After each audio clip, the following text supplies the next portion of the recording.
아멘. 우리 좌우 옆 사람 이렇게 한번 같이 인사합니다. 성경 말씀을 먹읍시다.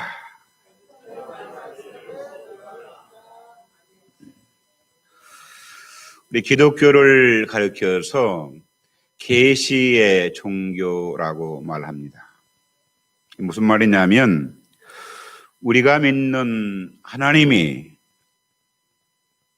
위대하시고 크신 분이기 때문에 우리의 이성 밖에, 우리의 시간 밖에, 우리의 차원 밖에 계시는 분이시죠. 이것을 에베소서 4장 6절에는 이렇게 말씀합니다. 에베소서 4장 6절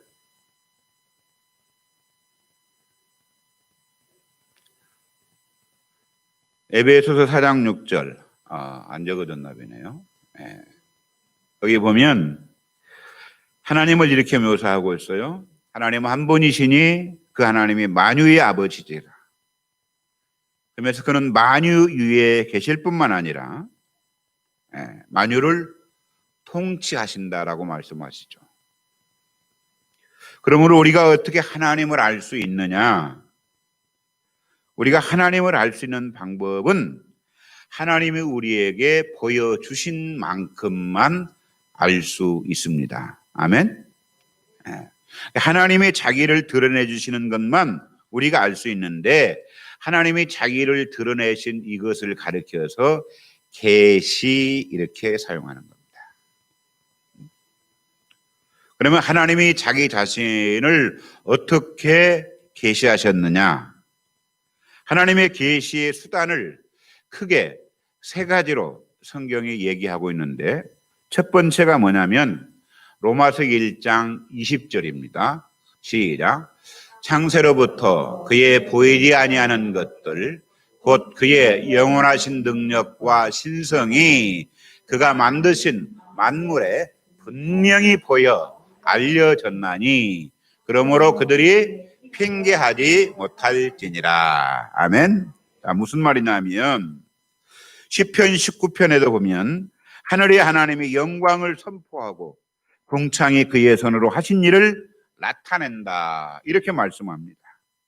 굉장히 중요한 말인데 하나님이 당신이 창조하신 만드신 이 창조 세계를 통하여 자신을 드러내심을 말씀하고 있습니다. 첫 번째 하나님의 계시는 자연을 통한 계시를 말씀하고 있습니다. 하나님이 지으신 피조물의 모든 창조의 세계 속에 그 속에 하나님의 세밀한 당신의 모습을 보여주고 있다고 하는 사실이죠. 두 번째로는 자연을 통해서만 자기를 알려주신 것만 아니라 베드로후서 1장 20절 21절 같이 갑니다. 시작. 먼저 알 것은 성경의 모든 예언은 사사로이 풀 것이 아니니 예언은 언제든지 사람의 뜻으로 낸 것이 아니요 오직 성령의 감동하심을 받은 사람들이 하나님께 받아 말한 것임이니라. 아멘. 자, 여기 보면 언어로, 말로, 글로 하나님에 대해서 설명을 해 주시는데 바로 성령의 감동하심을 받은 하나님의 사람들이 감동을 받아서 기록한 것이 성경, 하나님의 말씀이라고 말합니다. 자연을 통해서도 하나님은 당신의 뜻을 계시하실 뿐만 아니라 성경을 통해서 더 자세하게 우리 가운데 설명해 주고 있는 줄로 믿습니다. 세 번째로는 히브리서 1장 1절 같이 갑니다. 시작. 옛적에 선지자를 통하여 여러 부분과 여러 모양으로 우리에게 조상들에게 말씀하신 하나님이 2절 이 모든 날 마지막 날에는 아들을 통하여 우리에게 말씀하셨으니 이 아들을 만유의 상속자로 세우시고 또 그로 말미암아 모든 세계를 지으셨느니라. 아멘. 세 번째는 누구를 통해서? 그 아들인 예수 그리스도를 통해서 하나님의 뜻, 당신의 뜻을 계시 나타나신다고 말씀하고 있습니다. 아멘. 하나님의 계시는 세 가지의 방법이에요. 당신의 지어진 피조물의 창조 세계인 자연을 통해 또 말씀하시고, 또 하나님은 말씀을 통해서 우리 가운데 말씀하시고, 세 번째로는 예수 그리스도를 통해서 우리 가운데 말씀하시는 줄로 믿습니다. 이것을 가지고 우리가 하나님의 말씀 삼중성이라고 얘기를 하는데, 성경을 가르쳐서는 기록된 말씀이라고 예수하고, 예수 그리스도를 통해서는 성육하신 하나님의 말씀이라고 정의하고, 설교를 통해서는 선포된 하나님의 말씀을 얘기하고 있습니다. 지난주도 말씀드렸어요. 오늘 설교의 목적도 한 가지입니다. 오늘 우리가 말씀을 듣고 성경이 이토록 귀한 책이구나, 말씀을 읽어야겠구나, 이 마음이 여러분의 심령 속에 불붙기를 축복합니다. 좋은 계절이죠.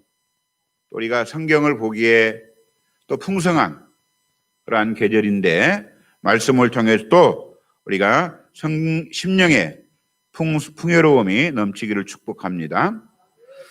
성경이 정말 하나님의 말씀이냐?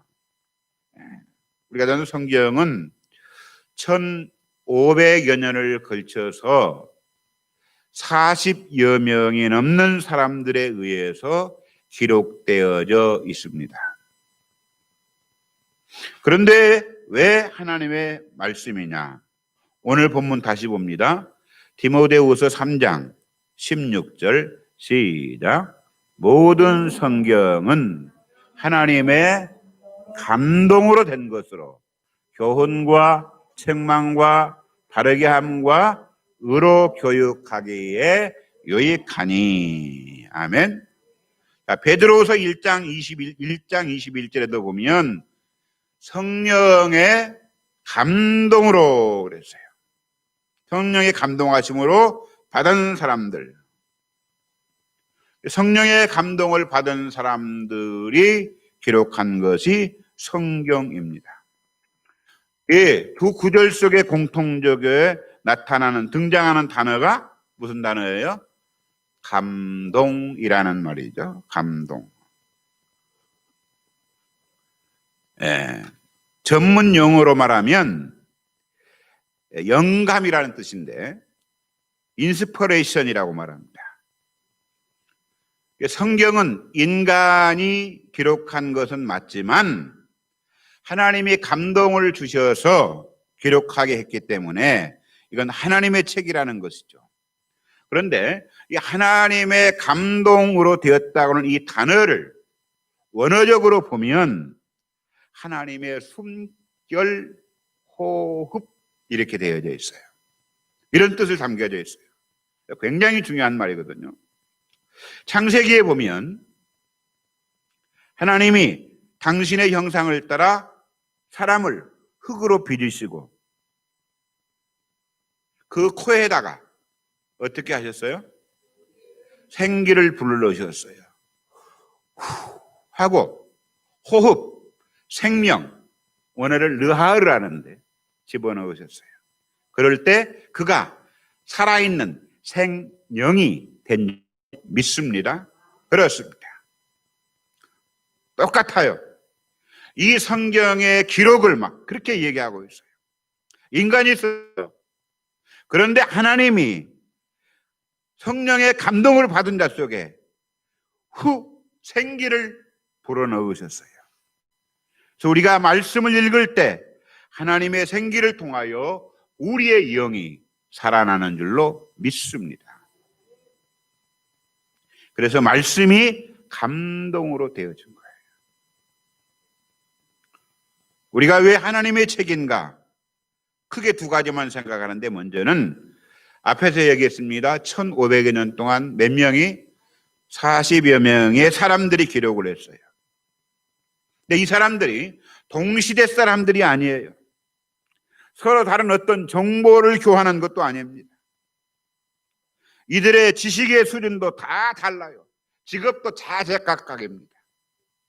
예를 들어서는 왕도 있지만 양치기도 있고 의사도 있고 제사장도 있고 이들의 직분이 다 달랐어요. 그리고 이 기간이 1500년의 간격입니다. 그런데 성경을 보면 놀랍게도 40명이 쓴 것 같지 않고 한 사람이 쓴 것 같아요. 왜 그렇습니까? 성경의 원저자는 누구이기 때문에? 성령님이기 때문에. 아멘. 또 하나 성경을 통해서 우리에게 주는 것은 모든 시대를 초월해서 많은 사람들 속에 감동과 울림을 준다고 하는 사실입니다. 우리가 잘 아는 대로 베스트셀러라고 하는 것은 그 시대마다 항상 달라졌어요. 왜? 베스트셀러는 그 시대에 어떠한 울림을 주는 내용이 다르기 때문에. 그러나 수천 년에 걸쳐서 찍어낸 책 가운데 여전히 모든 세대를 걸쳐서 베스트셀러를 익히고 있는 책은 오직 유일한 성경뿐임을 믿습니다. 이 말씀을 읽다가 마틴 루터가 종교개혁을 일으킵니다. 존 위슬레가 감리교를 세웁니다. 방탕한 어거스틴이 하나님의 말씀을 통해서 변화되어서 성 어거스틴으로 되어져 있습니다. 시대를 초월해서 많은 사람들은 성경을 변화시켜 왔고 많은 사람들 속에 울림이 되어진 줄로 믿습니다. 그렇다면 우리가 왜 이 성경을 읽어야 하느냐? 왜 성경을 우리가 읽어야 되느냐? 제가 빨리 지나갈 겁니다. 10가지로 정리를 해서 말씀을 드립니다. 첫 번째로 성경은 따라합시다. 하나님의 뜻을 가르쳐준다. 성경은 하나님의 뜻을 우리에게 알려주기 때문입니다. 성경 속에 하나님의 뜻이 있어요. 이것이 세상의 종교와는 다릅니다. 세상의 이방의 종교는 내 뜻을 이루어줄 신을 쫓아가는 겁니다. 그 신에게 빌면서 그 신의 비유를 맞춰야 돼요. 그러나 기독교는 정반대입니다. 하나님의 뜻이 중요하고 그 뜻이 이루어지는 것이 중요합니다. 예수님이 가르쳐 주신 기도 속에 뜻이 하늘에서 이루어진 것 같이 땅에서도 이루어지는 것, 이것이 기독교의 신앙의 기본인 줄로 믿습니다.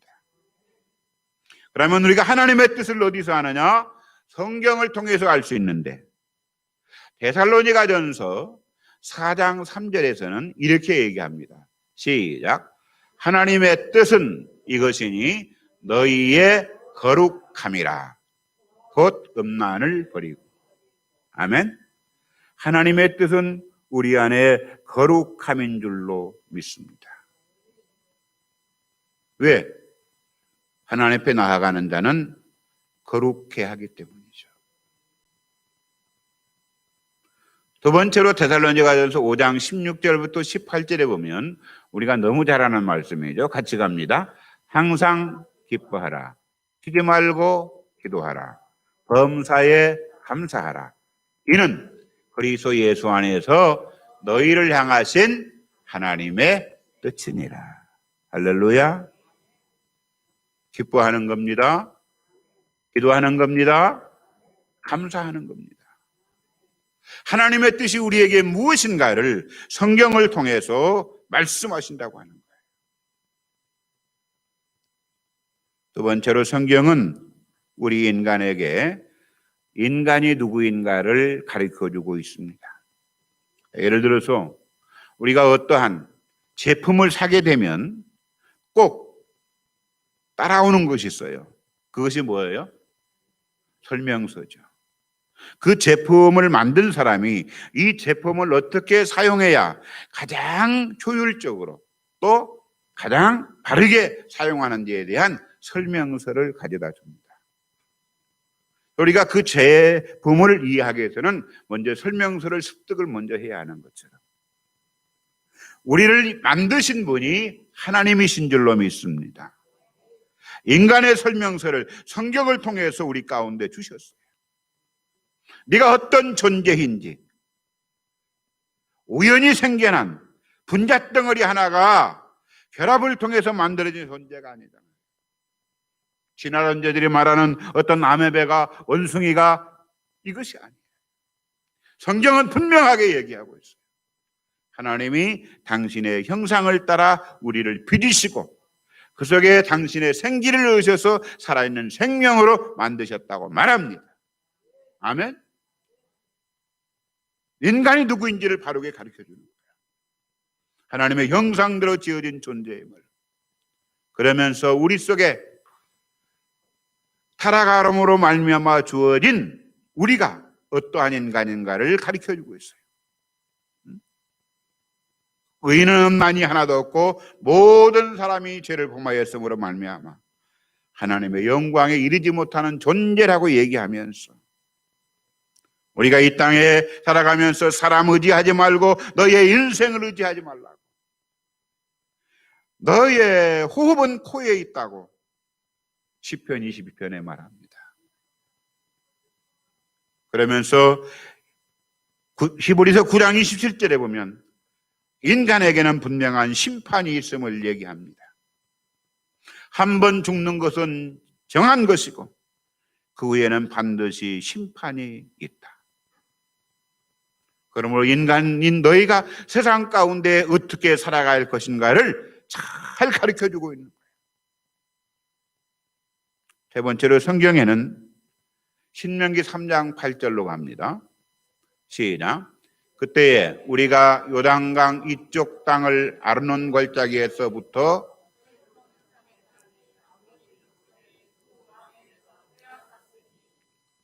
9절로 갑니다. 그 뒤에 누르면 될 것 같은데 8장 3절 하나님의 말씀입니다. 마태복음 4장 4절 제가 잘못 적었는데 시작. 예수께서 대답하여 이르시되 기록되었을 때 사람이 떡으로만 살 것이 아니요 하나님의 입으로 나오는 모든 말씀으로 살 것이니라 하였느니라. 아멘. 신명기 3장 8절이 아니라 8장 3절을 제가 잘못 적었네요. 사람이 떡으로만 사는 것이 아니라 하나님의 입에서 나오는 말씀으로 사는 존재라고 말합니다. 아멘. 말씀은 우리의 영혼의 양식인 줄로 믿습니다. 우리가 밥을 먹어요. 매일 식사를 합니다. 왜? 먹어야 살기 때문에. 살기 위해 먹습니다. 먹기 위해 삽니까? 네, 살기 위해 먹는 거죠. 네. 오늘 우리에게도 마찬가지죠. 우리의 육신이 밥을 먹어야 사는 것처럼 우리의 영은 하나님의 말씀을 먹어야 사는 줄로 믿습니다. 우리가 말씀을 먹지 않고 말씀을 읽지 않으면 우리의 영이 배고픈 거예요. 말씀을 읽어야 내 영이 힘을 얻는 줄로 믿습니다. 가끔 어떤 분들 그런 분들이 있어요.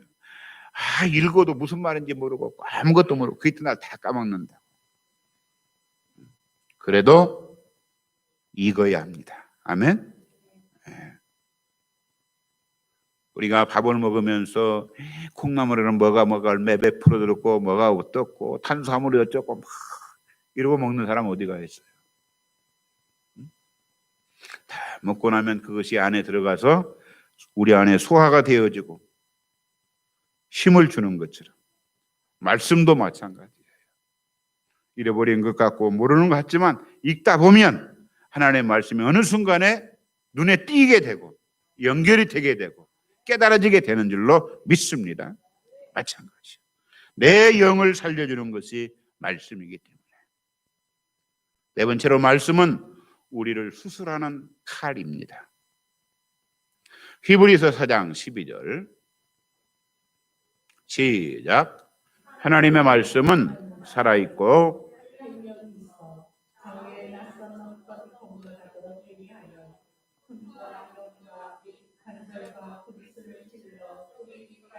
그 다음이 중요한데 또 마음의 생각과 뜻을 판단하나니 감찰한다 그랬어요. 옛날 성경에. 굉장히 중요한 말입니다. 성경이 우리가 성경을 읽는데 놀랍게도 성경도 우리를 읽어요. 성경이 우리를 감찰합니다. 우리의 영의 상태를 감찰한다는 거예요. 하나님의 말씀을 읽는데 그 말씀의 거울을 통해서 나의 영혼의 상태가 드러난다는 거예요. 그리고 그 말씀을 통해서 죄악과 연약한 모습이 드러나고 그 말씀을 통해서 그 말씀의 칼로 우리를 영혼을 수술하시고 고치는 것이에요. 말씀의 칼로 베이는 주의 은혜가 있기를 축복합니다.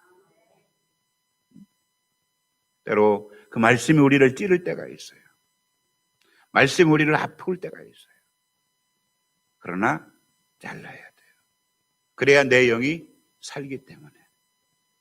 그것이 내 인생의 영적인 삶을, 육적인 삶을 가로막고 있는 거기 때문에. 아파도 잘라내면 그것이 보게 되는 줄로 믿습니다. 다섯 번째로는 말씀은 우리를 깨끗하게 하는 물이라고 에베소서 5장 26절 얘기합니다. 시작.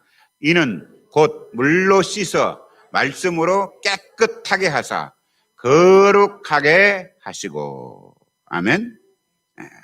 그러면서 자기 앞에 영광스러운 교회로 우리를 세우신다고 말합니다. 말씀은 저와 여러분을 깨끗하게 하신 줄을 믿습니다. 우리가 말씀을 읽을 때 우리의 영이 깨끗해지는 거예요. 우리의 영이 깨끗해지는 거예요. 사실 우리가 읽는 것보다는 듣는 것에 영향을 많이 받는데 하나님의 말씀을 우리가 많이 읽어요. 그럴 때 말씀이 우리를 정결하게 하고 우리의 영혼을 배부르게 하는 줄로 믿습니다. 여섯 번째로는 구원을 이루게 하는 진리를 가르쳐주고 있는 것을 볼 수가 있어요. 오늘 본문에 나온 그대로 예수 그리스도 안에서 믿음으로 말미암아 구원에 이르는 지혜를 줍니다. 아멘. 성경에는 여러 가지 지혜가 있어요. 만물의 이치도 알려줍니다. 그러나 그것만이 성경의 중심은 아닙니다. 많은 얘기가 있지만 성경의 핵심은 구원에 이르는 지혜를 준다고 하는 사실입니다. 아멘. 성경은 예수 그리스도가 구원이라고 하는 것을 말하는 것이죠. 성경의 주인공이 누구예요? 예수 그리스도. 우리가 공부를 했어요. 성경의 주제가 뭐예요? 성경의 주제가? 벌써 까먹었어? 성경의 주제가? 성경의 내용이? 거꾸로 대답하고 있어요. 성경의 주제가 예수 그리스도예요. 성경의 내용이 하나님의 나라예요. 그러니까 성경의 모든 내용은 예수님에 대한 얘기예요. 그러니까 우리가 성경을 통해서 누구를 만나야 돼? 예수님을 만나야 되는 거예요. 신약 성경이든 구약 성경이든 성경의 모든 조건은 예수 그리스도를 향하고 있어요. 우리가 성경을 읽을 때 구원이 되시는, 진리가 되시는 예수님을 만나게 될 줄로 믿습니다. 7번째로 성경은 우리를 온전하게 하는 하나님의 교육 교재라고 하는 거예요. 우리가 예수님을 믿을 때 구원받습니다. 거듭납니다. 그러나 이것이 끝이 아니에요. 자라나야 합니다. 생명은 반드시 자라나야 합니다. 그러면 어떻게 사람이 성장하느냐, 온전케 자라느냐, 이것은 성경을 통해서만 자랍니다. 오늘 우리가 신앙생활 하면서 예수 믿은 지도 오래됐는데, 죄송하지만 분명히 구원은 받았는데 아직도 신앙생활이 어린아이처럼 자라지 않은 사람의 공통점은 하나예요. 성경을 읽지 않았다는 거예요. 성경을 읽어야 우리의 신앙이 자랍니다. 아멘. 성경을 읽을 때 하나님이 우리를 교훈하시고 우리를 책망하시고 우리를 바르게 하시고 우리를 의롭게 하심으로 말미암아 우리를 성장시켜 주시는 줄로 믿습니다. 오늘 하나님의 사람을 온전하게 하는 것은 오직 성령이기 때문에. 8번째로 성경은 영적 전쟁을 위한 공격 무기임을 말씀합니다. 우리는 영적 세계를 무시를 하는데 또 우리가 몰라서 인지하지 못해도 분명한 사실은 이거예요. 악한 영은 존재한다는 사실입니다. 아멘. 베드로전서 5장 8절 9절로 갑니다. 시작. 근신하라 깨어라 너희가 대적 마귀가 우는 사자같이 두리다니며 삼킬 자를 찾나니 너희는 믿음을 굳건하게 하여 그를 대적하라. 이는 세상에 있는 너희 형제들도 동일한 고난을 당하는 줄을 알미라 그랬어요. 저를 대적하라고 말합니다. 성경에 따르면 우리에게 에베소서에 보면 수비하는 무기가 있는데 구원의 투구가 있고 믿음의 방패가 있습니다. 근데 이것은 수비에 불과하는 거예요. 사단의 공격에 방어하는 것뿐입니다. 근데 악한 마귀를 공격하는 공격력 무기는 딱 한 가지예요. 성령의 검, 하나님의 말씀입니다. 아멘. 악한 자를 대적하는 것은 말씀이 있어야 할 줄로 믿습니다. 예수님도 모든 처음 40일 시험 받으실 때부터 떡을 만들어 먹으라. 오늘 신명기 8장 3절 말씀 가지고 사탄을 이겼어요. 뛰어내려라 시편의 말씀을 가지고 이겼어요. 말씀으로 물려주신 줄로 믿습니다. 마찬가지. 9번째로 성경은 영적 체험의 판결 기준임을 말합니다. 우리가 말하는 기독교 신비의 종교라고도 얘기하죠. 신비가 있습니다. 여러 가지 많은 현상들을 얘기합니다. 그런데 우리가 꼭 기억해야 할 것은 이 신비로운 현상이 다 맞지는 않는다고 하는 거예요. 그래서 우리는 반드시 성경에 그것을 비추어서 확인해야 합니다. 우리가 예언도, 방언도, 신유도, 귀신 쫓음도 인정하는 것은 성경이 기록하기 때문이에요. 성경이 뭐라고 말씀하냐면 믿는 자들에게는 이런 표적이 따르리니 아멘. 내 이름을 쫓아내며 내 이름으로 귀신을 쫓아내며 새 방언을 말하며 병든 자에게 손을 얹은즉 나으리라. 믿습니까? 네. 그래서 우리가 인정하는 거죠. 사도 바울도 방언 말하기를 금하지 말라고 말하고 예언을 사모하라고 그러고 성경의 각양 은사들이 고린도전서, 로마서, 에베소에 나오죠. 그래서 인정하는 겁니다. 근데 우리가 꼭 기억해야 할 것은 이겁니다. 성경에 기록되지 않는 신비한 현상이 나오면 이것은 조심해야 합니다. 자, 고린도전서 4장 6절 말씀인데 굉장히 중요한 말씀이에요. 너무 중요한 말씀인데 같이 시작. 형제들아, 내가 너희를 위하여 이 일에 나와 아볼로를 들어서 본을 보였으니 너희로 하여금 기록된 말씀 밖으로는 넘어가지 말라. 아멘. 기록된 말씀 밖으로 넘어가면 안 됩니다. 중요한 것이죠.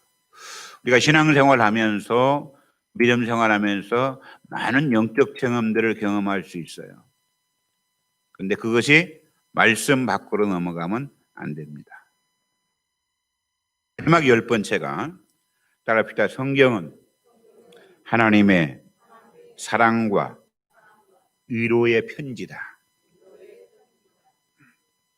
사랑하는 여러분, 성경을 펴서 읽으면 하나님이 얼마나 우리를 사랑하시는지 하나님의 음성을 듣게 될 줄로 믿습니다.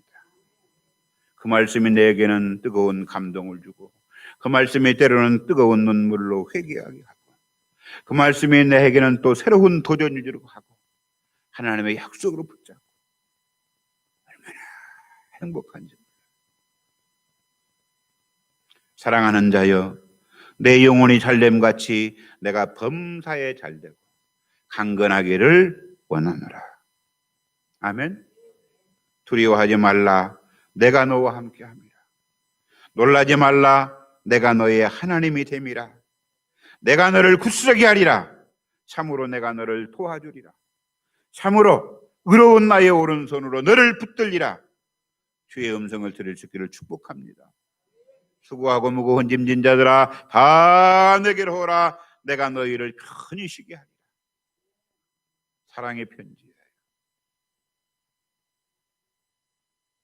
오늘은 그래도 아침에는 코로나가 2단위로 떨어졌더라고요. 어제까지는 3자리였는데 하루빨리 이 코로나가 종식되기를 소원하지만 이러한 시국 속에 또 우리가 너무 짓눌려서는 안 될 것 같아요.